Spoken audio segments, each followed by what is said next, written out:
Hello people, welcome back to my YouTube channel పిన్ని కర్ణాటక్స్. ఈ పాటికి వీడియో ఏంటో అర్థమైపోయింటుంది కదా, తమ్నైల్ చూసి ఇక వీడియోలోకి వచ్చేద్దాం. సంగమేశ్వరం టెంపుల్ అనేది హైదరాబాద్ నుంచి యాక్చువల్గా సోమశీల వెళ్తే అక్కడి నుంచి బోటింగ్ చేస్తూ వెళ్ళొచ్చు, లేకపోతే మళ్ళీ కర్నూలు వచ్చేసి ఆత్మకూరు రావాలన్నమాట, లేకపోతే ఇటు శ్రీశైలం వచ్చినా కూడా దగ్గరే అవుతుంది అనమాట. సో దీనికి చాలా వేసినాయి వెళ్ళడానికి. అండ్ ఇంకొకటి ఏంటంటే ఈ టెంపుల్ ఓన్లీ సంవత్సరంలో 4 సార్లు బయటికి కనిపిస్తుంది, మిగిలిన అన్ని నెలలు నీళ్ళల్లోనే ఉంటుందంట. సో ఇప్పుడైతే మేము వెళ్ళినప్పుడేమో బయటనే ఉంది.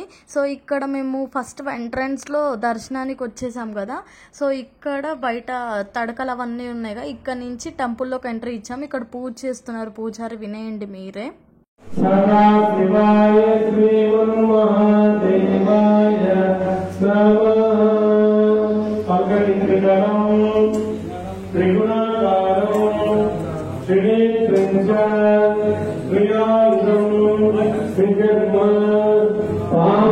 సో దర్శనం అయిపోయాక అలా బయటికి వచ్చేసామన్నమాట. వ్యూ చూడండి ఎంత బాగుందో కదా.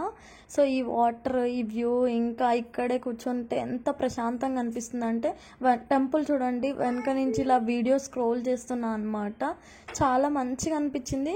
ఈ వ్యూని వచ్చేసి చాలా ఫొటోస్ కూడా దిగేసామన్నమాట. మీరు ఎంతమంది సంగమేశ్వరం టెంపుల్ చూసారో కామెంట్ చేసేయండి. చూడకుంటే మీకు వీలున్నప్పుడు ఒకసారి వెళ్ళండి, చాలా బాగుంటుంది. ఇంకెందుకు లేటు, మరి ఈ వీడియో నచ్చితే లైక్ చేయండి, షేర్ చేయండి, సబ్స్క్రైబ్ చేసుకోండి. Bye bye.